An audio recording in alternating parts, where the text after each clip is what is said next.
Studenti Maltin se jerġa' jkollhom l-għażla li jagħmlu parti mill-istudji tagħhom fir-Renju Unit bħala parti mill-iskema Erasmus Plus. Fir-Renju, kap eżekuttiv tal-Aġenzija tal-Programmi tal-Fondi tal-Unjoni Ewropea f'Malta laqa ftehim milħuq bejn l-Unjoni Ewropea u r-Renju Unit biex tal-aħħar ikun jista' jerġa' jipparteċipa f'dan il-programm.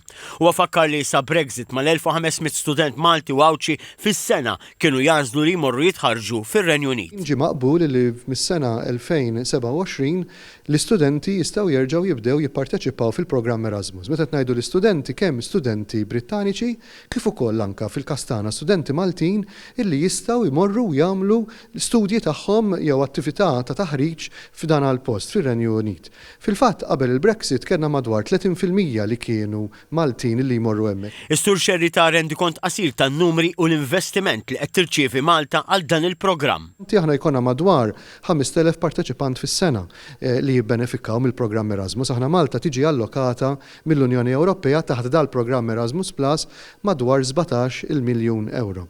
Fakkar li kontrarjament għal perċezzjoni ta' bosta dan il-programm mhux miftuħ biss għall-istudenti. L-Erasmus aħna nassoċjaw biss forsi mal-istudenti tal-Università illi kif diġà konna din nitkellmu issa ħajkollhom l-opportunità li anke jerġgħu jmorru lura fil-Universitajiet fir-Renju Unit.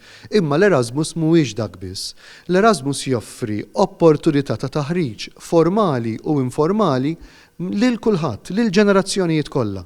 Nistgħu nkunu żgħażagħ, jistgħu jkunu organizzazzjonijiet taż-żgħażagħ, jistgħu jkunu adulti, jistgħu jkunu min ħaddem li jista' jibgħat il-ħaddiema tiegħu biex bekk ikollu esperjenza ngħidula job shadowing għana barra minn Malta. Is-Sur Xerri jkompli jgħid ma' TVM News li saħansitra organizzazzjonijiet tal-isports bħal coaches u anka kumitati wkoll jistgħu jgawdu mill-iskema Erasmus. Huwa qal li dawn jistgħu jagħmluh billi jmorru fuq esperjenza u jaraw kumitati oħra joperaw f'kull disċiplina u anke kif dawn jipprattikaw l-isports b'mod inklusiv. Ir-Renju Unit se jkun qed jerġa' jidħol fl-iskema Erasmus Plus fl-2027 6 snin wara li ħabbar li ma kienx se jibqa' jieħu sehem bħala parti mill-ftehim Brexit. Bil-ftehim il-ġdid ir-Renju Unit se jħallas 570 miljun sterlina sabiex jkun parti minn din l-iskema.